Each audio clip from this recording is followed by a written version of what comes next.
I'll tell you when we're live. I hit the live button, so we may go up a little earlier than usual, but I shall see. Congrats on that interview, Sean. Oh, thank you very much. Yeah, that went really well. It's a good look, sexy look. You got a future. Yeah, I don't know that. Okay, I think Miss we Gibson, are live, guys. We're actually live. Hey, So, okay, what's up? Everybody sitting down? You ready to go? You ready to rock and roll? Yep. We're ready to rock and roll. All right, so here we are. Welcome to another episode of Police Off the Cuff After Hours. My name is Mark DeMeo. I'm your host, my co-host, and my partner in all things law enforcement, the very handsome Bill Cannon. What's up, Bill? Doing good, man. Doing good. How are you? Pretty quiet. Nice to have Miss Irma Rivera back. Yeah, our guest tonight is a repeat customer. She doesn't. She's a frequent flyer, as we say. Yeah, she keeps coming back for more punishment, man. Right. She's a retired first grade homicide sergeant. Also sergeant. Not sergeant, detective, first grade detective. Easy, boss. First grade detective. On our, she's been a guest many times on our show. We call her Miss Homicide. She's here tonight. What's up, Irma Rivera? Hi, how are you? It's good to have you back. I know you always start off real quiet, so. And then she starts emoting and she starts dancing and she, And we have another special guest here tonight. He's here to make an announcement. He's currently on the job, currently a member of the service. I don't know if we're going to reveal what command he works in, but he goes. Top secret. Yeah, he goes by on the handle Sean Patrick on IG. He helps a lot with our social media. He's a terrific cop. He used to work anti-crime in his command, and now he's working whatever they call it, the new name of it. But what's up, Sean Patrick? Hey, hi guys. Thanks so much for having me on. Nice to finally be on this. I'm not going to take too much time. I just want to come here with a heads up. I know we got a lot of listeners, obviously a lot of listeners, a lot of guys looking to be active even as the summer's closing out. So I got something that kind of combines a lot of the interests of the people who listen to this, as well as, people still going to get outdoors and do something. So next week, the 29th, is actually going to be the 1-year anniversary of the passing of Brian Mulkin.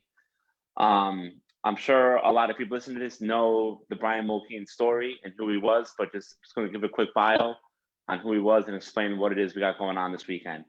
So Brian Mulkin was a young cop. He used to be a financial analyst for Merrill Lynch. He was actually a Fordham U graduate. Not the typical kind of person who comes on the job, very smart, articulate, active guy. So he got on the job, he was assigned to the 4-8, and within a couple of years, he worked his way up to Bronx Borough Crime. I know you guys and some of the other people you have coming on the show, they're always asking like in today's day and age, with the body cameras and all the scrutiny, are there any street cops left? Are there real active guys that are out there doing it for real? And I'll tell you right now, Brian Mulkin was that guy. He was every bit the street cop that any one of your guests have been. Rip and steal, left, right, and center. His team was actually on pace for almost 100 guns last year. Unfortunately, last September, while trying to apprehend one of these armed guys, they got into a struggle and Brian ended up losing his life. Very, very tragic. Young guy taken way, way too soon. So his family, started a page called Team Mulkin. As Mark mentioned before, I helped these guys out a little bit with their social media. So following this, I'm going to post all the information up on the Instagram, and then we'll do the same, hopefully on the YouTube page and the Facebook. So the page Team Mulkin is run by his sister, Erin. And originally they wanted to get like a 5K or some kind of very activeness going. Unfortunately, with all the COVID, like everything that kind of went out the window and they had to improvise. So you froze up. We might have to go back like 10 seconds to get him to repeat that. Yep. We got to tell him to log on again. Let me call him.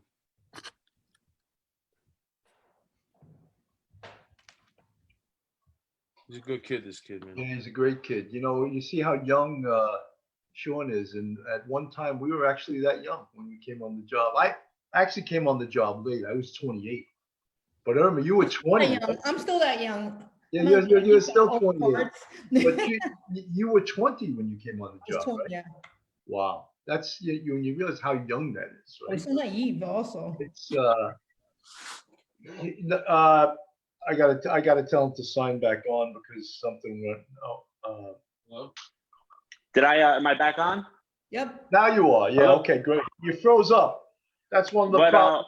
That's one what of the part did I problems. leave off on? I think you were talking about what his sister was putting together for him, what she intended originally, or her idea of it. Okay, so before I get cut out again, I'll try to keep this brief. Thank you guys so much. So his sister Erin originally wanted to get like a 5K similar to the Top of the Towers run and different things we see like that, but instead they did a virtual challenge called the Miles for Mulkin for Memorial Day weekend, where people were live on their miles. They got all kinds of donations. And just that 4-day span, the first year ever, they raised almost $12,000. Oh, And where that money went to was not only cops, but a lot of the frontline workers who are struggling paying their bills with the shutdown. The hours are all crazy and they need someone to help find childcare. The Team Mulkin or the Mulkin Family Foundation was using these funds to take care of that. Also, what they're trying to get into, which I know, Mark, you've been interested in the past, is doing something for the mental well-being of members as far as PTSD and different stressors going. Once things get more opened up and this foundation gets off, they're going to be doing a lot more interactive stuff and giving kind of like a think space for officers maybe struggling with something like that. So that takes us up to this weekend coming up. They're having what they're calling Mulkamania, kind of a play on words like you know, the Hulkster Hulk Hogan used to use Mulkamania. Funny picture behind that. I'm going to post it up to the page later on. So anyway, with the Mulkamania challenge coming up this weekend, there's a fitness page called Body by Julie, and she's going to be hosting small socially distanced workouts. I'm going to post a link to that, or as well, you can follow along online. There's going to be different challenges and, you know, kind of different goals and things you can tag yourself on. You know, everyone loves doing things for the cloud on Instagram. It's a great way to show people you're up and moving. And all donations and money raised will go to the Team Mulkin page, the Mulkin Family Foundation, where they're going to kind of continue this mission they just started a couple months ago of starting a real foundation to help MOS, you know, either financially or emotionally, maybe a little bit down. This is, you know, a family, a cop family who was hurting, who's channeling that to help other people who are hurting or struggling. So again, the Instagram page is Team Mulkin. I'm going to put the link up this weekend, 4 days starting on the 25th. I'm pretty sure I should double check that. It's going to be the start of Mulkamania. They're selling t-shirts, men, women's, kids. They look awesome. I was supposed to have one mailed early to me so I could show it off to you guys. We're going to be posting it up soon enough. And before I log off, do you guys have any questions about it that you think people might want to ask? No, Sean, just to let you know and to let the Mulkey family know, we're behind this 100%. If we can help in any way, they can hit us up through you, or they can hit us up at OTC off the cuff pod1@gmail.com, and or get us on Facebook, Police Off the Cuff site. Any way we can help, Definitely will. that's what we're Hey, all Sean, about. feel free to use our IG page to share this information, whichever flyers that you create. You know, just feel free. You know, you use it as like it was yours. So this way we can get the word out there to all our people as well. And I'll share it on my other social media as well. You're a good kid, Thank bro. you guys so much. That's definitely a big boss. Thank you You're a guys. good kid, man. All right, Whatever we Sean. can do, man. Anytime. You're always welcome. You're always welcome. We need guys. This is what the job needs. People like you. All right, be Thank you very careful out much. I there, man. appreciate that. And Be Sean, I used to Definitely be as will. young as you once. Many moons ago. A long time ago, I was as young as you. Yeah, but he had a big cheesy porno mustache. Yeah, 40, but he's Irish. Whoa. that's right. I saw a picture of you with that mustache. Well, the mustache I had a long time ago. That was like they gave those mustaches out in the equipment. If you paid me, I What'd you tell you, say? the one thing with anti-crime going away is I had to start shaving again, but I could never really grow a beard in the first place, so it wasn't that big of a loss. Well, you got a handsome face, so. I try. Dave? It's all the good lighting in this room. And you know what it is? You'd probably have a full beard if you didn't have such a big head. That would be it. It spaces It's it a out too fucking much. pause. You know how many paws you need to cover the size of that fucking grill you got? That's like 5 beards right there. It's a rough one. It's a little too much terrain to cover. All right, brother, man. Be well out there, man. Be All careful. right, bro. Thank Be you guys safe. so much for All right, having me thanks for on. stopping by. Be safe, buddy. Definitely. Thank you, fellas.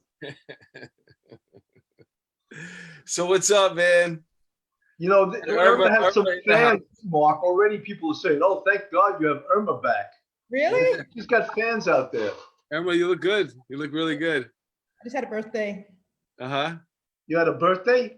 Yep. Was that 38? No, 49. Yeah, I'll believe that. How'd you do? What did you do for your birthday? Nothing really. You can't do anything these days. It really sucks a little bit. Yeah, where you gonna go? I mean, I was going to the beach. I went to the beach all summer, so I had a really Where'd you go? What beach did you go to? all over Long Beach. Did you ever go to Rye Beach? Yeah, I did. It's like a concentration camp, man. I did go. Yeah, I mean, it's squared away, bro. Everybody's exactly 6 feet apart. You got to have your mask on. If you go up on the boardwalk, it's nothing like Jones Beach. Jones Beach, nobody gives a shit about nothing. One thing I don't like about Rye Beach, I don't like the sound. I'd rather be in the ocean. Yeah, of course, Yeah. anybody would. But if you want to stay, like for example, Jones Beach, man, it's nice, it's fun, the music is loud. I sat next to these people. It was like I was in a club. Really? They had hookah. They were smoking hookah. What beach were you at? You were probably at Beach 4, right? Yeah, it was crazy, man. Were you at Beach 4? Maybe it was 6, I think. Yeah, no, 6 is the short. Family side. Yeah, it was. I think it wasn't that bad walking there, but the bay sides are always for like family, like Sunken Meadow Beach too. That was all family, man. Hey, when you were a kid, do you remember La Playa de los Mojones? No, what was that? Orchard Beach? It was Orchard Beach. I didn't know what it was till I grew up. We used to call it Chocha Beach. I know, I heard that too. Playa de los Mojones means like the beach of the turd. Yeah. I guess I went swimming in the water there once. I hit a car. Yeah. Swear to God, I went right through the front windshield. I couldn't get out the other side though. That was like that guy from Scuba we interviewed. He went down into a submerged crane or something, and he almost got stuck inside it. Scary. That'd be How scary that would be. Man. That was a good episode. Yeah. I almost drowned as a kid, so I remember like being at the bottom and your life is splashing, How deep was the bathtub? I couldn't resist. It was one of those rubber pools. Yeah, you have little boats. The boats, you grabbed onto the boats. That's how you were able to get out. It's funny. So anyway, Well, Irma, you know something? You had said when we spoke to you earlier, you had said you want to talk about the condition of the city and what you've been seeing in the city. Right, yeah, I'm in Midtown. You work in the city, you live in the Bronx, so. I live in the city too. I live in the city and in the Bronx, but right now I'm working in Midtown almost a lot. Like during the week, I'm working. What are you seeing? First, I'm working for Sage Intelligence Group, a PI company. I'm working with Herman, Iggy, and Billy McNeely. Pat Wing works with us as well. I mean, I love it. I'm so happy to be working with these guys. What is it called? Manhattan South Homicide After Hours? No, those guys weren't on Manhattan South. But I'll tell you one thing, like, I'm in Midtown, like 35th Street and 8th Avenue, right across the street from the Midtown South Precinct. I mean, in the daytime is like Dawn of the Dead, all the methadonians. There's so many junkies all over the place now. So many mentally ill people walking around the street. I mean, I had a guy just come in, Jim Hawkins, Jim Galvin, he's working with us for a couple, he's working with us right now. And he hasn't been in New York, he said, in a while. He was shocked, just the whole condition of the city. Like tonight when I leave here, like I'll leave here probably at 9 o'clock at night. Outside of these doors, it's horrific. I mean, the other day I was gonna take a city bike to go downtown, but instead I actually took a cab. I mean, every corner you walk on is just perps after perps. Is there people like this? No, in the daytime they're like zombies, because in the daytime you have a lot of the methadonians, but at night it's pure perp, like Perp City, EDPs walking around. I mean, Wow. it's like Night of the Living Dead. It's really, I cannot believe how fast it changed. That's so horrible. Did you see that Trump picked like 3 or 4 cities. He said he's going to take Yeah. federal funds away from, and New York City was one of them. Good. They would deserve it, but both Cuomo and De Blasio deserve that bitch slapping. Of course, they're whining like two bitches. Blasio totally destroyed the city. I mean, just the fact that the Cuomo's right behind him, though. Cuomo deserves a little bit of this too. I mean, I used to like Cuomo. I don't like him anymore. It's just like I just cannot believe how fast it turned. I mean, so many stores today. I walked like from 8th Avenue, like 33rd Street. So many stores are closed. I mean, all boarded up. It's just like people selling drugs in the street, people having sex on the steps of the train station. I mean, it's just like really. That was Mark. Yeah, there's like no. I was doing a show in Harlem yesterday, and I parked my car. I was walking over to the. We did a show in a park. It was nice. It was like socially distanced, like I told you before. Like there was the crowd was like really separated. There was like one guy riding a bike. Another guy was like jogging. Did you do your cop material or no? No, you crazy? But there was a guy taking his shit right in the outside, like a half a block down from the cop when I was walking from the park. When I was walking up the block, I just looked at him. He was like fucking pulling up his pants, like staring at me like a dog. So I just looked away. I was like, fucking like the way you would look away. Like if a dog's taking his shit, you want to leave him alone for a minute. This poor dog's right taking the fucking shit out in public. That's disgusting. But yeah, that's what you're seeing right there, like on a regular basis. I don't know how we're going to come back from this. Really, I mean, I just can't even see it. The cops have no more respect. You know what it is? Is that there's no other people around. Those people are always around. Those people that you see are always around, but you never really pay that much attention to them because there's thousands and thousands and thousands of other people around. But those people ain't around because that's a commercial area and there's nobody going to work right now. Everybody's doing remote. So, if you sell commercial real estate in the city, man, God bless you. Yeah, I don't know what the hell they're going to do because these people, now that they got used to working at home, they don't want to come in. You know what I'm saying? And then what happens with the value of the property? Because now if I don't have to go to work anymore, then why do I need to pay for such an expensive apartment that I was paying for so I wouldn't have such a commute? Some people really, really, really hate the commute into the city. They rather pay the extra money just to live there. The commute sucks. But now if you drive the car in, and then they would try to blast you with that congestion pricing. Listen, if you're paying a lot of money for an apartment in the city, and now you don't have to go into work, why not just live upstate where you could pay less, way less, and you could work from home, and you don't have to deal with any of this shit. That's what's happening. Cuomo was on TV like begging millionaires to come back from their second homes into the city. And de Blasio goes on and says, "Hey, we can't do anything special for you." That guy needs to be bitch slapped. He's such a moron. He really is. Does he understand capitalism? If the millionaires never come back, guess what? Your little 5G program for the projects isn't going to be paid for.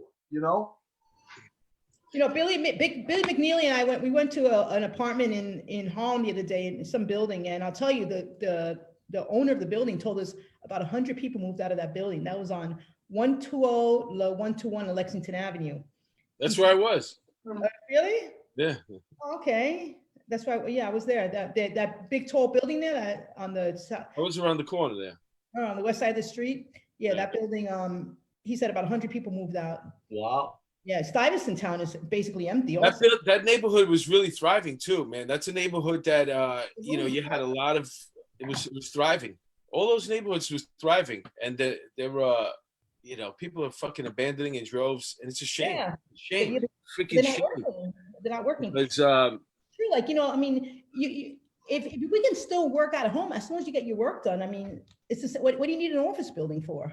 Right. It revolutionized this COVID. Revolutionized the way people are going to be doing their work. Even dressing. I mean, I always still dress the same. It's funny. My son is 28 years old. He was doing his internship in Washington, D.C. for his master's. So they sent him home because of COVID. So he finished his master's in the room right next door to me. And then while he was here, he wound up getting a job. But guess what? The job is in our house. He doesn't have to go anywhere. The company's in Albany, and he works remotely. It's in cybersecurity. So that is the world, man. Oh, he was so smart to take that as a major. My son's getting his master's right now. He's doing his master's from home as well. Yeah, it's unbelievable. It's like the new world, you know. And what's even better, my daughter is finally in college. I've been dying for this day to come. She has a dorm room. She hasn't slept in it even once. She doesn't want to sleep in her dorm. She freaking wants to come home all the time. Meanwhile, my daughter is up in school, and everybody's getting it up there. Well, Happy birthday Yeah. to your daughter. Same day as mine. She everybody there's a big there was a big spike up there, but they didn't get it last year. She was up there last year. Now there's a big spike up there. A lot of her friends got it. Tested positive anyway. that was a SUNY, right? Yeah. Was that Oneonta or one of them? Yeah, I saw. Yeah, something. upstate. Yeah. There's a lot of schools upstate, Mark. Yeah, I know. I don't want to say which one. all right. Bill, come on. The University of Attica's got a big spike too. Mr. Homicide Sergeant over here. I know. You don't want to tell me. It's in the news, so I mean. So, I mean, Irma, what yeah. have you been Do working your research. on lately? Well, Or private investigation. yeah, I've been doing a lot. I've been working a lot. I mean, I'm such a workaholic, but it's good. I mean, I had a really nice summer. I worked a lot and, I had fun, but I'm working on a lot of the Child Victims Act cases. And right now they extended the law for 1 more year. So if you or anybody out there was a victim of a sex crimes as a child, molested, either the Catholic Church, schools, Boy Scouts, you have 1 year to file. If you're looking for an attorneys, you can always reach out to me through Bill or Mark. That's the statute of limitations. They just extended another year, yeah. I'm so happy Mark didn't wear his Boy Scout leader shirt tonight. There's a movie called Spotlight, by the way, on Netflix. Spotlight is a great Yes, movie. I saw that. Yeah. Yeah, and that's basically what I'm doing, those kind of cases. I mean, What is that spot? I think I saw that. Which one was that? That was about the Boston Archdiocese. Yeah, I saw that. How they didn't want to do a story about it. that was pretty good, actually. That was a pretty good Dragging movie, their feet. that was pretty good. Yeah, that was pretty good. Yeah, that was definitely good. That was a good Well, movie. I also have a friend. Let me get my phone. Hold on a second. Hey, what happened to our guest? She left.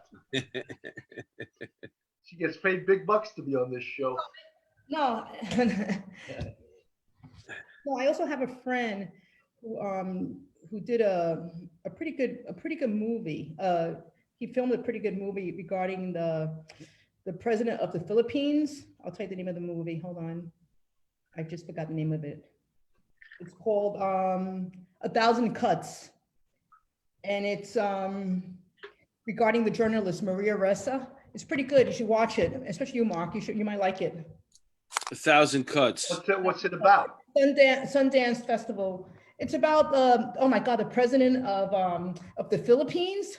Oh my, and the way they kill people in the Philippines. I just cannot believe how the police there are so different. If you sell drugs in the Philippines, they basically kill you with no problem whatsoever, no questions asked. Yeah, you should watch it. It's pretty good. My friend Gabriel. That's a real heavy duty SNU unit. Yeah, my friend Gabriel Good Enough actually filmed it. Yo, I just saw this. I read this article recently about I forget where it is. Maybe it's in China. But the penalty for it could be an Arab country though. But the penalty for stealing is they cut off 4 of your fingers. I think in Africa they do that, right, with the diamonds. But they're doing it. They caught these 2 kids stealing, and they're up next to lose They were their doing finger. that here for a while too. Yeah, so now it's not. I don't know who. This has been going on for a while, but they do it on the snake tip.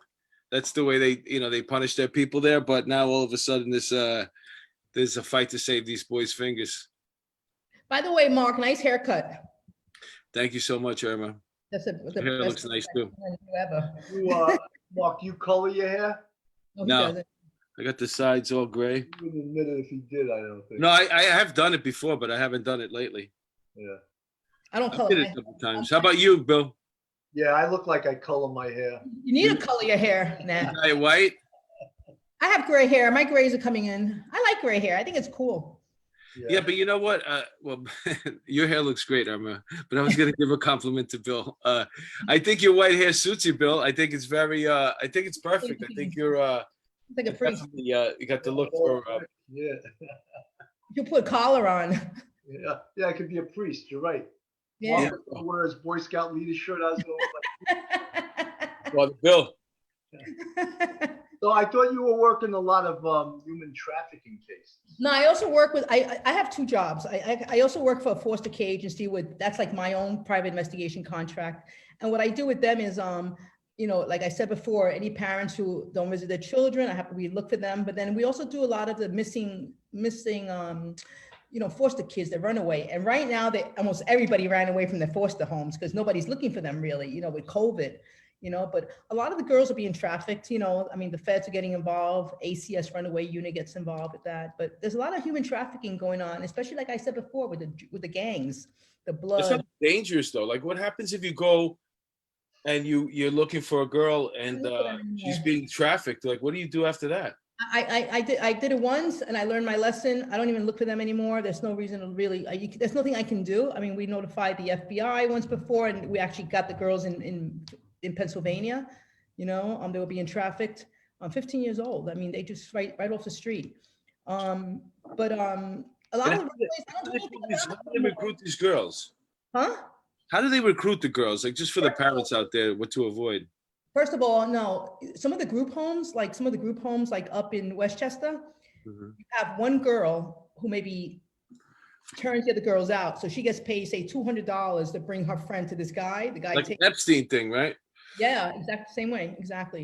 And that's what's going on in the group homes. I think I'm trying to talk to someone about doing a documentary on the foster care system because there's so much stuff that goes on, and it's like they have their hands tied also, the foster care agencies, because the laws protect the kids. You can't handcuff them if you get them, even with a PINS warrant. You can't do certain things. If you see the kid on the street, you tell them they have to go with you. They can say no and run away. You can't do anything about it. So what's the purpose of looking for them? I was gonna say, like when you have those parents, because you say you go after the parents to see if they're seeing their kids. I was gonna say, why don't you just grab the kid and bring it to the parent? Yeah, but I don't even look for them anymore. You got to. Hey, look, there he goes. Yeah. You got to show him a picture. No, but I don't really look for them as much as I used to. Like I used to go knocking on doors. I stopped doing that. I found an easier way to do it, and it's working well. So most of the parents I do locate. And social media is great to locate people. So what do you tell them? If you don't visit your child within in the next few weeks, or you don't call the agency, you're going to terminate your parental rights, and they come forward. Some of them don't. Some of them don't even come forward. Some of them don't even care.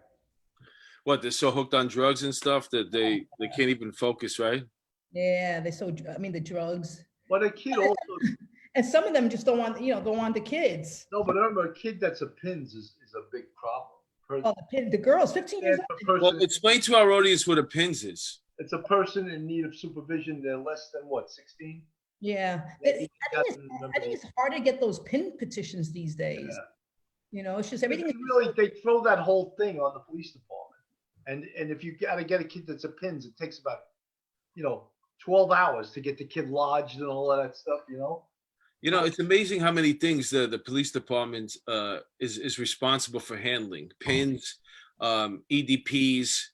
How about sitting on an EDP in a hospital? The homeless. That is. They have hospital police. They have security guards. Why does a uniformed cop, have to waste his time sitting in a hospital till some weirdo PhD doctor in there decides to admit the guy and let him go, right? The reason why all these other agencies wind up falling underneath the NYPD, Bill, is because you always say, out of all the municipalities, the police department in New York does it the best. They're the most organized, the most that you can count on. The other ones are a mess. The teachers union is a freaking mess. Yeah. You know what I'm saying? So I think it has to do with money. I think we got federal money. The NYPD gets federal money for. Well, why do you think they wanted to defund the police? All the defunded police is they're looking around, they're seeing state troopers driving around. They're like, we got all these extra cops here. Why do we need to pay so many cops? That's all fucking defunding police is. It's they want the fucking federal government, just like when I came on Safe Cities, Safe Streets. They want the federal government to send the money so they can finance their police departments and they can use that money for something else. That's exactly what they want. Remember when they first said, Irma, and you were in the squad at this time, they said, everyone's going to get a computer station. And we were like, get the fuck out of here. No way, right? Because we were using typewriters. They goes, there's no way the police department's paying for each detective to have a computer. And it actually happened, right? Yeah. Weren't you shocked? No more carbons, Nobody used to use carbons in the typewriter. I used to rip them up so much. I used to make so much mistakes typing. I hate the paperwork. I don't mind doing the work. I just hate the paper. Even still, like even here, like I hate the paper, but I mean, I do it, but still. And remember when Bratton first took over? We were using our own cell phones. Remember? Yeah, I didn't have a cell phone right away. I didn't want one. No, I used to use my old stuff. We I had used to give my cell phone out. Yeah. I used to give my cell phone out to my victims. Yeah. What? Or even you'd have to give your own personal email out to get a photo array from another police department. Remember that?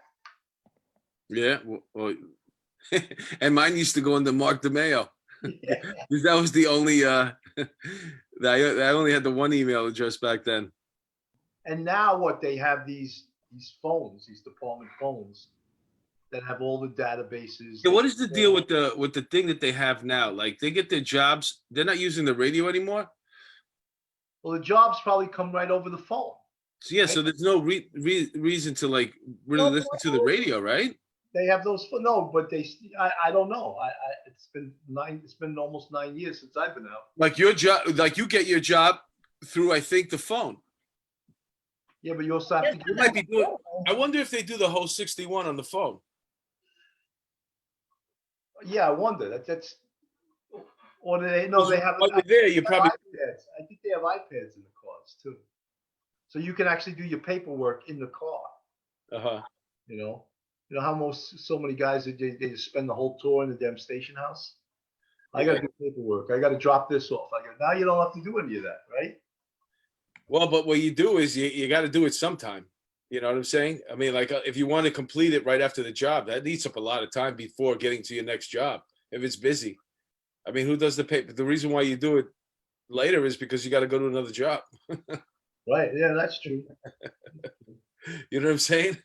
Like you just take two names down, the date of birth, and you take off. You make it up when you get back to the command. What did that person say again? So Irma, can you give me a job? Want to do surveillance? Yeah, man. I'm gonna need something, man. My academy gig just, you talk about police defunding and how it affects everything and all this shit. I never in a million years thought that I would be affected by it, but they defunded that program. So now, like, I'm just out of so much money right now. Right. Yeah, there's a lot of work out here. I'm telling you, there really is. If I can do something. If you have a PI license, you can find work. There's a lot of work. No, I got to get my PI license, right? You get a security license, you work on somebody else's. How much does that cost? Like $500, $400. Ooh. It's Bill, worth it. There is work out here. You can do You're gonna have to get his- Bill, let me $500. you're gonna have to get an advance on the Patreon. Bill, let me $500. He's Is not it on the perfect storm. He lost the academy job and he's not doing comedy now, which What? he's making, or very rarely, right? Find yourself in some older woman that might take care of you. Yeah, he needs a sugar mama.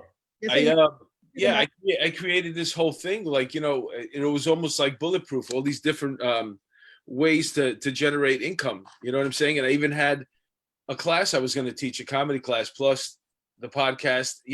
I'm always thinking, always. That's what you do in New York. No, that's why I tell people you should stick to your, where you really come from. Like we come from law enforcement. Like it's always good to keep the law enforcement background, the private investigations, that kind of work. You can do all this stuff as a hobby, but hold on to the meat. And the meat is who we are. We're cops. We're investigators. I mean, I'm not sure about Mark, but but I'm joking. No, but the whole thing was, when I decided that I was going to retire, when I did, it was the whole thing was I did what I had to do. This is going to be my time right now. Yeah, but then that's what I started doing, and everything was going fine.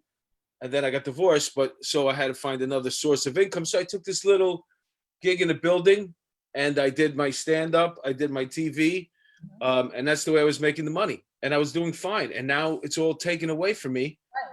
See, but one thing that I have left is the fucking building thing. See, but my thing is this, and anybody out there who's retiring, you always need an investigator. The same way you always need a nurse, you need a doctor, you always need somebody to investigate something. So Investigations there's so much work in investigations. You could always find work. You know, you can always call me up. You know, there's work out here, you know, maybe not with me, but with other people. I can give you ideas of stuff to do. There's so much work out there for us, like, you know, if you really want it. Yeah, Yeah, you have to do If you weren't something. working heavy in the police department, if you weren't really doing anything, just letting the time go by, when you come out here, it's going to be the same thing. But if you're really a hard worker and you want to work, there's definitely work out here. Mhm. did the attorneys try to lowball you with how much they No. want to pay you an hour? No. Because they learned, right? They tried to do that in the beginning. No, you know what it is in the beginning, you kind of like lowball your hourly rate because you're just starting, but then you realize, you know, they can't even get half the information you can get them. You know, you can Right. get them, or the interviews you do for them, you know, then you realize that you're a little bit better. I had one attorney, Andrew Stengel, I was working with him. He was pretty good. He's the one who kind of like started raising my fee on his own, you know, and then from then on, I've been just charging whatever, you know, whatever I want. But that's What computer databases? for me. I'll help you out. Irma, Work out here, I can tell you about. Just, you know, just we'll meet up one day and I'll explain some stuff to you if you want. what Yeah, computer definitely. databases do you have or do you use? I use TLO the most. What is that? It's part of TransUnion. It's pretty good. It's called TLO. They're like the best one so far that I feel like since they're affiliated with TransUnion, a lot of the information is up to date. Like, you know, addresses, utilities checks, you know, so they're pretty good. You don't have DMV? No, I hate DMV. You know why? Because DMV, they can audit you anytime they want. They're really strict. I don't want to do that. I had a third party one, but that's gone. You know, I guess, you know, they got kind of caught. So I mean, I'll join third party, you know, checks. That's the funny thing is about you know, when you said you had a third party one. I remember being like in the squad or in warrants, and like either I had a book with everybody else's codes in it, because we had like 15 different applications that we had to go through, you know, to do a background check on somebody. So you had to do BADS, you had to do crims, you had to do DMV. Yeah, I'm not even scratching the surface, man. It's like fucking nitro, all these different things. What? Cars, right? And BADS, cars, crims, nitro, all these different like, so like instead of just putting somebody's name in and just getting all this information in one shot, you had to go to every single log out, log in, every single application. I remember, I know years ago, only the person who could do a background check was the district attorney's office. Right. Right. You know, but a lot of cops that I meet, I tell them straight out, listen, if you ever need a background check or anything done, do not use the department computers. Call me, I'll do it for free. I mean, I do stuff for free for a lot of people. People who are poor, I'll do free things for them. You know, like if somebody needs help, I'll help them out. I don't care. It comes back to me twofold. I don't really care. And how much do you just How much use money I make. What was that? how much do you just use the internet as an investigative resource? I use the internet. I use social media. It's the best. You can find out so much stuff about people on social media. Right. You know? And anybody, you know, and you know what it is like, just know, like the motto for SAGE is knowing is everything. And in a way it's true, like knowing is everything. Knowing is everything, but it's also could be messed up for you. Like, knowing some stuff or how to find out stuff sometimes could not work good for you either. You know, you might find out stuff that you don't want to find out, but Yeah. But it's hard being a detective. I think that's the hardest part about in life is like being able to know things or finding things out, you know? Yeah, I remember being like, you know, interrogating people, and you know, you'd always come to that question when, you know, it's gonna hit the fan right now. It's like, so where were you? What, you know, why is this? And then that's when you were gonna find out the real answer. And I remember, you know, like always being nervous about asking that one question that is gonna turn this whole interview around, you know, and you know, just the ramifications of it. And this person's gonna be in trouble, and you know, they're going to go to prison right now, and. Yeah. You know, it was like you felt bad in a way. Sometimes you did feel bad, right? Sometimes you did feel bad when a purpose like telling you everything. They trusted you so much. They thought you were their friend and they're telling you all this stuff. And then next, you know, they're going to jail and they go, oh, I thought I was just telling you just to tell you, like confession. I remember a guy took us to the apartment where the murder weapon was. And the guy in the apartment, we promised that we wouldn't lock up the guy in the apartment because he didn't have anything to do with it. So they handed the gun to us, and it just made the guy that turned the gun over get, you know, it put another nail in his coffin, you know. but he did it anyway.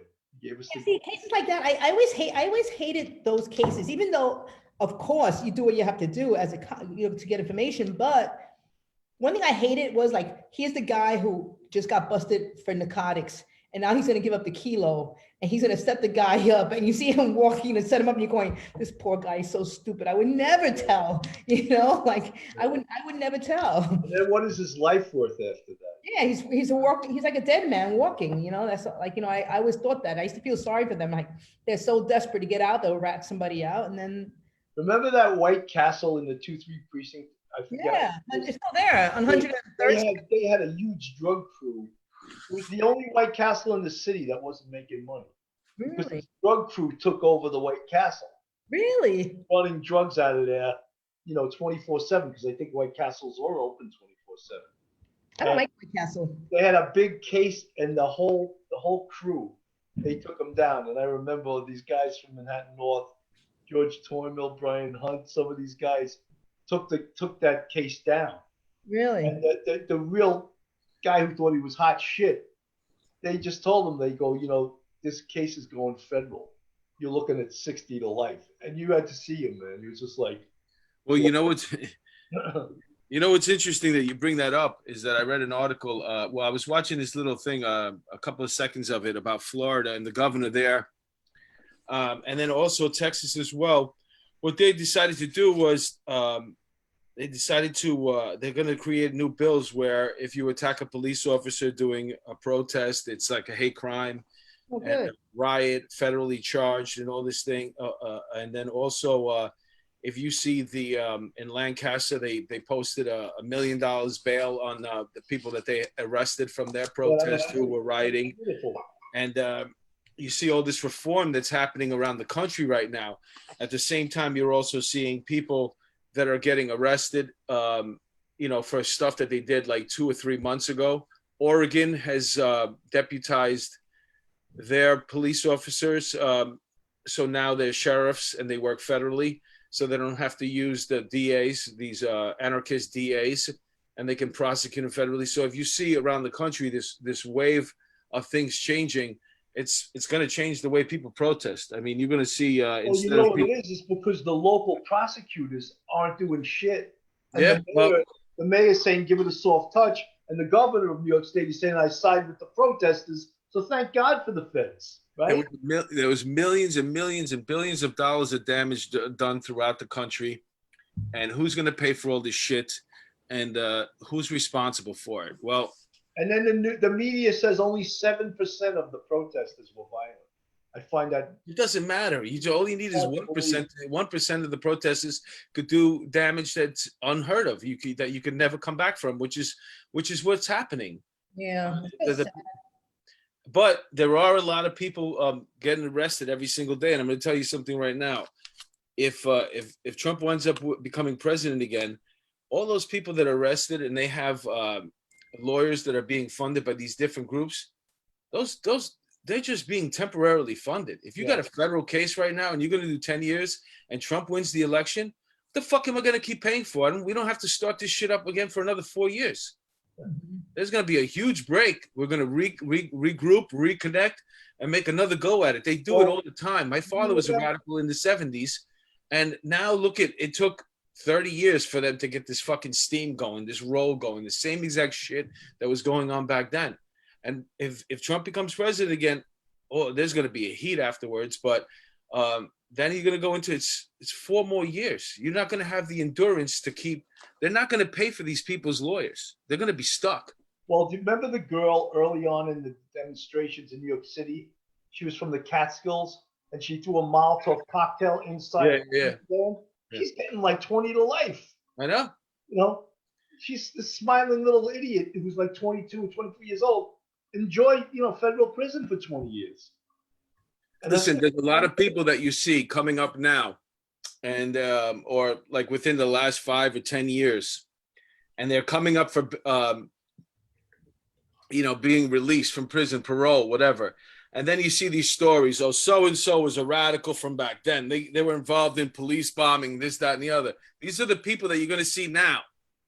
20 years from now, this girl's going to be coming up for parole. and they're gonna see a thing, and you're gonna be like, "Oh, we gotta fight this girl because she threw a Molotov cocktail at a police car back in the riots in the fucking 2020." That's exactly what's gonna happen. It just keeps going. It's a cycle, man. Well, how about the Ivy League attorney and his girlfriend? Oh, They're yeah. also facing big time. They're fucked. They're fucked. They do their life away. They just brainwashed all these kids are all brainwashed. I mean, I just never really realized how much they get brainwashed when they're in college. And it's so true. It really is. Well, you know what's amazing to me is how if you say something conservative to them, they get triggered and they go EDP on you. They go fucking triggered. I mean, that term triggered is a real term. These jackasses that go to these SUNYs and these professors, I don't know where they get them from. You know, a huge part of Antifa are teachers. They've discovered that they're locking them up. Oh, yeah, absolutely. Listen, that's why they don't want to go back to school and teach, because if they have to go to work in the morning, who's going to want to go fucking riot at night? So true. You know what I'm saying? You're going to be tired. I got papers. I can't riot tonight. I got to be up early to teach. We got the fucking parent teachers thing tomorrow. It's and I'm not even kidding, man. It's a fucking 100% true. Let me. I was gonna say something, but now I forgot. It'll come back to me about this whole freaking the writing thing. Yeah, it'll come back to me. You guys go. So Irma, where do you see the city going from here, though? I don't know. I just can't see how they're going to clean it up again. I mean, the cops have, I hardly ever see a police car, ever. Do I see a police car? Very, very rarely. Mark, do you see police cars in the city when you're here? Not like, obviously there's no foot post, and it seems like everybody's barricading the prison, the precincts. Yeah, The precincts are very rough. They opened them up though. Midtown South is opened. The 50, I mean, the 7th precinct is open. You mean they don't block the blocks off anymore? They stopped. No, so Well, you can't. the first I was down at the first on Monday, and they still closed. They still blocked the block. Really? Someone threw a Molotov cocktail at the precinct. Oh, okay. I would keep it blocked forever. Yeah. They should. I like it because then we could be able to park there sometimes. No, New York City was the only police jurisdiction just to let people come in and out of the precinct like it was a public place. You go to Nassau County, you got to be like buzzed into these big doors that are as thick as safes, They're more strict in the city now. No, they're more strict in the city now. In the last few years, they got more strict when you come into a precinct. Well, they should be. Yeah. People do mean harm to the police officers. Yeah.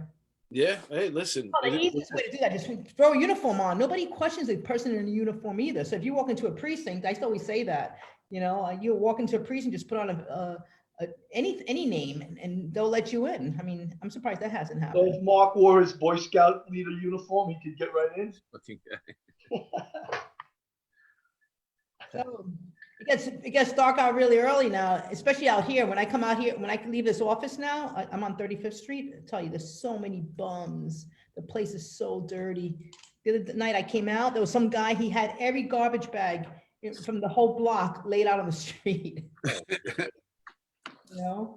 Some guy sleeping. That was the term for homeless people. The politically incorrect term years ago was bums. I know the bums. They look like bums. Then it became, they're homeless. They're not bums. Oh, when I used the word, even my kids, even my niece, like my niece, one of my nieces, she's like so anti-cop now, but her parents were cops. Like, I don't understand them. Even my son, sometimes I'll make a comment and they'll jump down my throat, even though I'm joking. But you know what it is? It's just that you feel like you want to be on the right side of history. And it's so much of a burden, or all the information that they're getting is just from one side. And they don't want to go against their friends. They'd rather just stay out of it. You know what I'm saying? But they want to seem somewhat intelligent. They don't know what the fuck they're talking about, though. And that's why they're kids. I feel like I would say what I want to say. I don't care what people tell me. Like the other day, I was walking down the street with Billy McNeely, and there was like of these demonstrators, like Black Lives Matter, but they were all white, number one. So some white guy walks by me, and I go, Puerto Rican Lives Matter. And he looked at me, he wanted to say something, but what's he gonna tell me? What's he gonna tell me? I can't say Puerto Rican Lives Matter? He can't tell me that. He probably doesn't even have a Spanish friend or a Black friend. And they're like, oh, Black Lives Matter. They're so full of shit, half of them. You know, it's all about money. And what are they? This is Black what I people, want they do nothing for them, nothing whatsoever. If they're giving money to the Negro College Fund or helping a poor community, building a PAL or something, they're not doing anything with that money. No, they're not. We have a bunch of kids right now that are disenfranchised. Okay, they're really warriors. They're fighters, and you know, we have a population like just throughout history. You had the Spartans and you had the Athenians. You know, the people from Athens. And those, you know, you had the fighters and you had the scholars. And you have people that it's in their blood to be fighters, except there's nothing to fight about. They won't join the service here and learn how to fight and learn how to combat. So they're finding a home, something that they belong to, a cause. As dumb as it is, and they don't realize that pissing into the wind, you're never, ever going to win. They'll fucking come up ashore and fucking the military in this country will kill hundreds of fucking kids if they have to. They're not giving up power. It's fucking, that's just a fact. But Mark, the thing that is sort of disconcerting is that with these riots, when the government of this city backs up the rioters, and I mean, to me, when I saw that early on in the riots, when that police lieutenant got hit in the head with a brick, and one of his cops pulled his gun, de Blasio wanted to fire the cop. I was like, crazy. The police commissioner probably said, no. He was 100% right to do that. I mean, but when I heard he said that, I was like, this mayor is just a moron. Yeah, that's what you are, though. You're a pawn. You're a pawn out there to take the punishment on their behalf. That's what you're supposed to do. You're supposed to stay out there, get beat up, the shit kicked out of you. And then on November 4th, everything's going to be fine. It's going to go back to normal. Yeah. No, it's not gonna happen. You know why? They're already setting it up with the post office. They're already setting it up that trying to steal the election already. Problem with the numbers, you know, it's always going to be a problem. It's the same thing as Hillary. She was like a sore loser. You know, I mean, you win. You know, and I'm not into politics. I'm not taking any sides. I'm not discussing if I'm a Democrat or Republican, whatever the hell I vote for. It has nothing to do with that. It just has to do with what's right and what's wrong. And right now, I just think that our city is completely destroyed. Everybody's blaming Trump for everything, which don't people just see what's going on? I mean, they blame them for the fires. Open your eyes and see what's going on. It's all fake. Guy's been in office for 3.5 years, or 3.25 years, 3/4 years, and all this shit. He's blamed for everything. You know what? One thing that Trump did that a lot of people don't talk about. He helped people who are in prison. He got people out of prison who shouldn't have been in there. Like the Rockefeller laws. The Rockefeller laws were horrible. People were in jail for life over a nickel bag. I mean, and you have people who kill people who are out. It's just ridiculous. You know, but that's another thing. The bail reform. You know, but listen, if you think about it this way too, I always like to look at the flip side of it. If you're arresting a protester and he's out there doing damage and he comes in for about 3 hours, two things could happen. Either you could have pictures of him or video of him doing something else, and now we got somebody out in the street that's going to give us all the information, or we can let him go out there and riot some more, make some more destruction, and bring him back in again. And in that aspect, you're giving him enough rope to hang himself, or they're going to work for you. You know what I'm saying? Because if they get out, like, what would you think about just on a regular street tip? You just got arrested and now you come back. Your boy comes back, right? What are you going to say? Yo, what the fuck happened? Yo, what you talking about? You got arrested and you came back? I would spread the rumor that person's a rat. I'm just saying. Think about the logic of that. You got arrested and like, what? You came back? It just doesn't make sense. Now, if I got you like this with a Molotov cocktail, and when I collar you, I'm showing you the picture. I said, listen, you're going to call me every day. You're going to tell me where the meetings are, who's doing what. I want emails forwarded to me. I want your cell phone, access to your cell phone. Oh, we're going to charge you right now for this. What are you going to do? You're going to go back on the street and you're fucking going to give me all the information I need. But they're getting out on the street. They're getting back on the street without giving any information. That's what you think. That's what you think. But I don't know. I doubt it. That prison even if they're not getting the information, on the other end, you're getting more rope to hang yourself. All these people, they're all getting collared right now. It happened 2 or 3 months after the fact, but it's all 10-year bids right now. They are getting right. You pay close attention. They're in the paper every day. 6, 7, 8 people getting arrested. Yeah, a lot of these Antifa little bitches are crying to the rich daddies. Daddy, what happened? You know. Well, there was just a group of I don't know, maybe 12 people arrested in New York City, or maybe it was 8, and one of them was a girl who's been radical since she was like 14, but her parents are like, you know, one guy's I don't know, a psychologist, and the mother's something else. It's a complete Yeah, embarrassment. big bucks. Yeah. A complete embarrassment. Yeah. Yeah. You know what I'm saying? Like, what do you do with this girl right now? I mean, the whole life is just going to be, it's going to be about what you could have done, what you could have, because there's no future in it, really. There isn't. There's no future in being a radical. Although the DA in Los Angeles or in San Francisco is Catherine Bowden's son, Uh-huh. the Brinks robber from Rockland, that now a Columbia University professor. Which is, I mean, can you believe this shit? She was one of the Brinks robbers where 2 cops were murdered in Rockland. And she's a professor at Columbia. Her son is the DA in San Francisco. You can't make this shit up. You couldn't even write this shit for a bad movie, you know? I guess, yeah, listen, I guess things happen, you know, people stay afloat long enough. But for the majority of the people that wind up getting involved in this shit, it doesn't really work out for them in the long run, especially the small people that are out there actually doing the work, you know, running around and throwing the Molotov cocktails. You know, and all those big heads of these groups, they're all going to go down. They're all going to get hit with the RICO Act. Yeah. It's just a matter of time. It's coming. It's coming. They don't even realize it. You're on your last fucking days right now. How about even now with the Supreme Court pick? RBG. All of a sudden, she's a football player. She's got 3 initials, RBG. You know, but as long as you're president, you can do president things. Right? Yeah. I'm surprised. In charge that. Honestly, I'm surprised he didn't appoint the new one today. Yeah, right. Exactly. I really am. I'm surprised they waited today. It'll happen by the end of the week, though. Oh, for sure. How do they tell him he can't do it? What are you kidding me?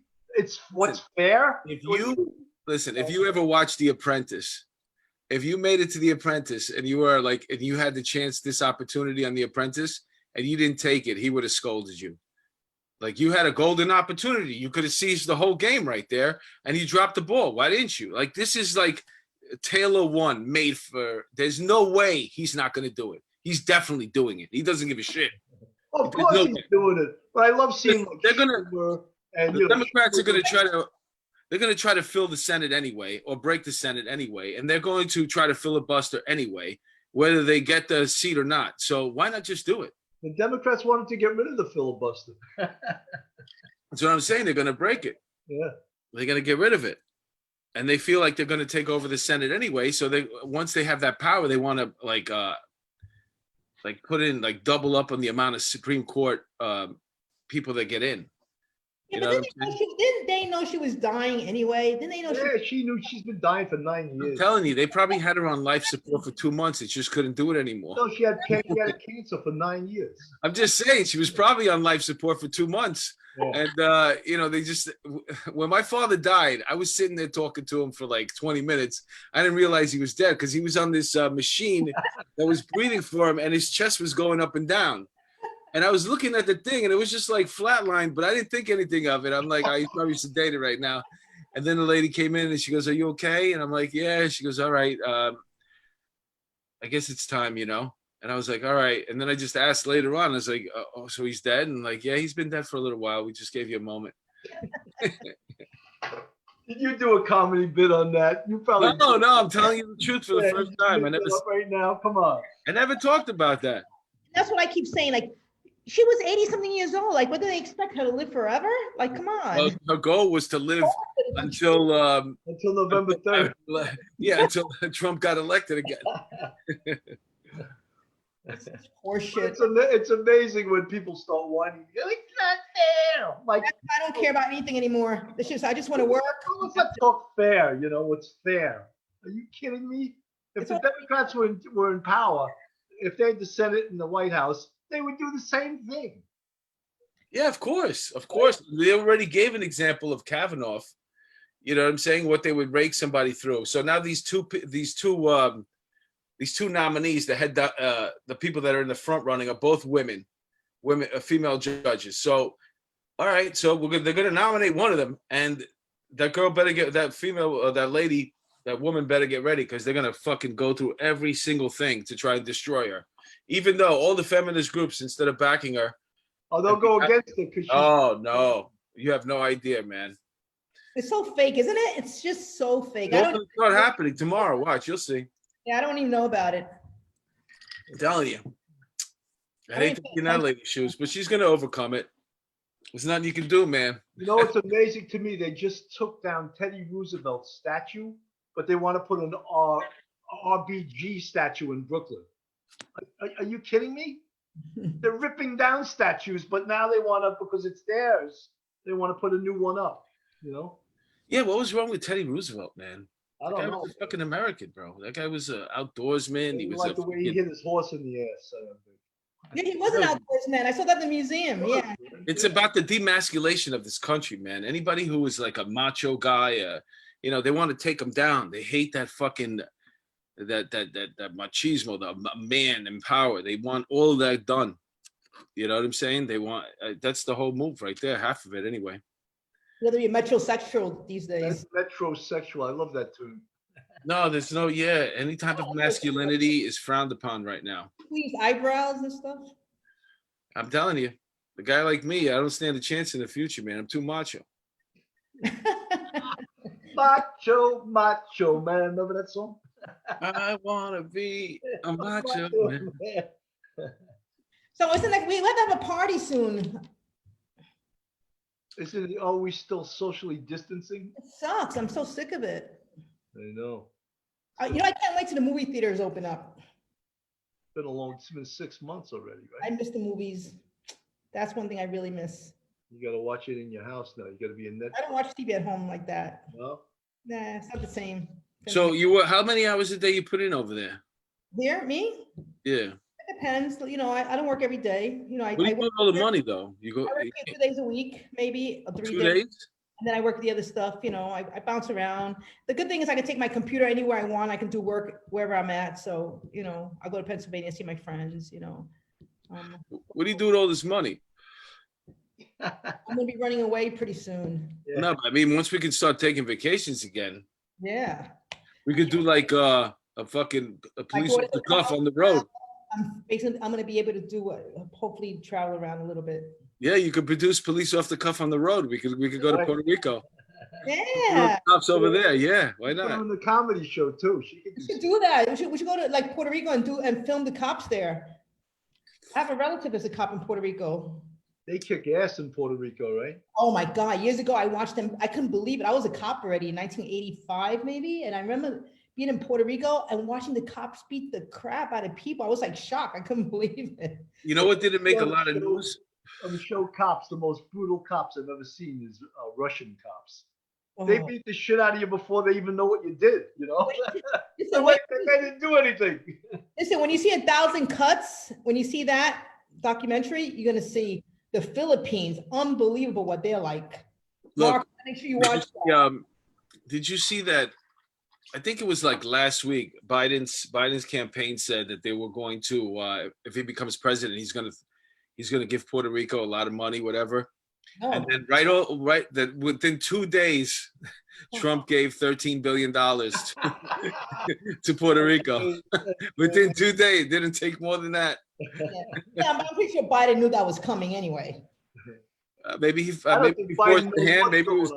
Maybe he said that knowing. Who knows what? I mean, talk about a chess match, man. These guys are like. You see that picture going around that Biden's saying, "Oh, Babe Ruth died." Have you seen that cartoon? Yeah. That's so funny. Babe Ruth died.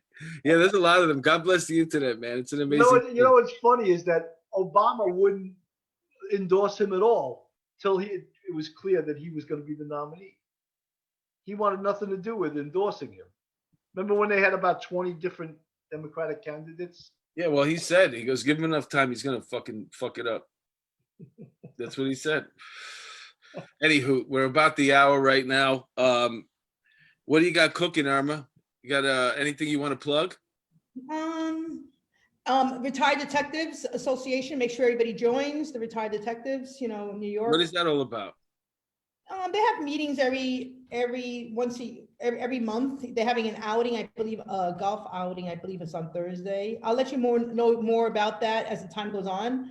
I got to get some information from Kevin Schroeder, but I want to make sure that they get the numbers up, like everybody who's retired joins. It doesn't even cost much, you get cards, you get a newsletter, and also, you get there's a lot of different functions, like they have cigar night, is a fundraiser. Maybe they need a podcast to promote it on. Yeah. Which brings us to this point. Ladies and gentlemen, fans of Police Off the Cuff and Police Off the Cuff After Hours, we now have a Patreon. It's Police Off the Cuff at patreon.com. Irma's actually one of our clients. Yes, she's a customer. She's a good person, Irma. Thank you so much. It's building up slowly but surely. And we have 3 tiers. Bill, you want to tell us about the tiers? The names are so dumb. The first tier, which is the cheap fucks, $7, it's called the bucket, because that's what you deserve for spending $7. The second one is called Polish My Rack, and I actually have a picture of my rack and my sergeant's shield. That's $9. And the premier tier is called Dipped in Butter, and that costs $11. And people love dipping them in butter. So that's the most expensive tier. And what do you get for that? Well, you get exclusive content. Bill has a show on there that he's doing called Real Crime. He's going through some really incredible cases there. Who have you had so far, Bill?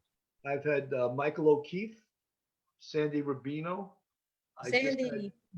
Yeah, I just had, wait a minute, I had Tim Muldoon.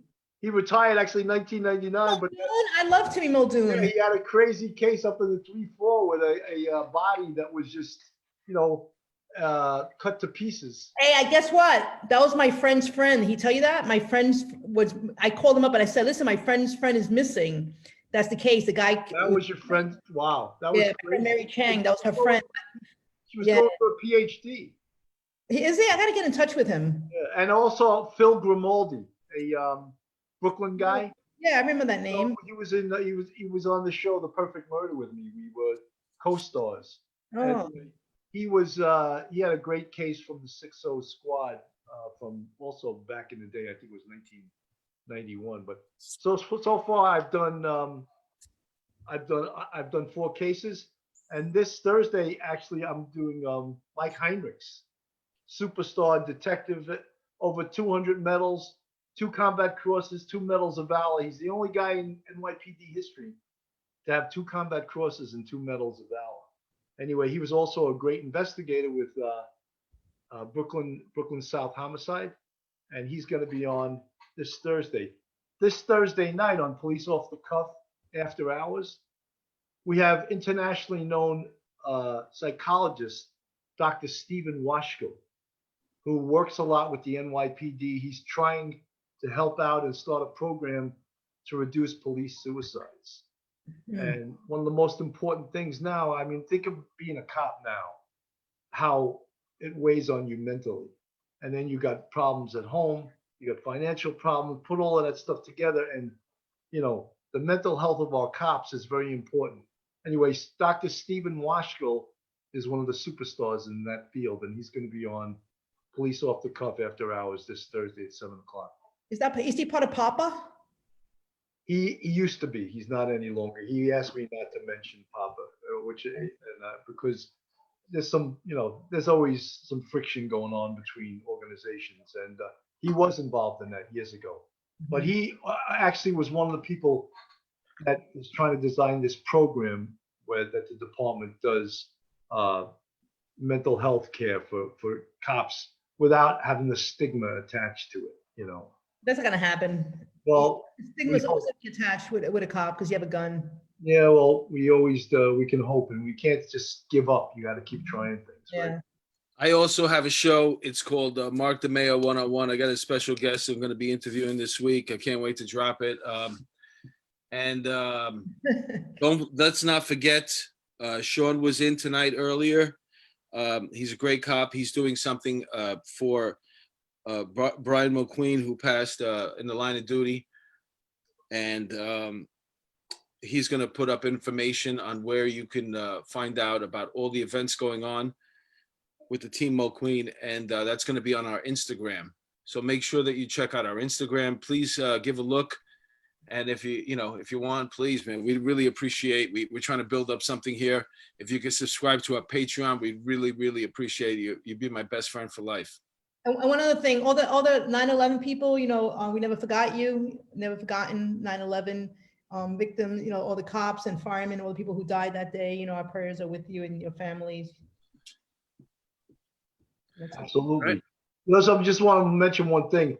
All of us retired people, we got to stand up for the cops that are on the job now, because they appreciate it, and then whenever you can donate some money to get them some meals, there's people actually bringing meals around to some of the precincts, which I'm sure cops love that, I know, I go there, man. I show The house announcers, you want to feed Bob finds out where they delivered the meals and he shows up. I go over there to 4-5 when the meals come in. I show my shield. I got my dupe. Grab some for the road. No, but you don't want to give it just to All right. the On behalf of Police Off the Cuff, what were you going to say, Irma? Go ahead. You want to give it to the cops who are on patrol too, not just guys that are sitting in the station house. You want to feed the people that are outside. No, it's for the whole precinct. It's Okay. Yeah, and for retired people who live in the precinct. Oh, All right, man. All right. On behalf of Police Off the Cuff, after hours, I just want to say thank you for tuning in. Thank you, Irma, Miss Homicide, for being a guest once again. You were awesome. You were tremendous. Something we'll do one day. You look great. We will hang again soon. I can't wait. She never ages, man. She doesn't get any older, Yeah, I'll be hitting you up for a job soon. Yeah, call me up. I'll hit you up soon. All righty. I'll talk to you. Bye, everybody. Thank you so much. Thanks everyone for watching. Bye.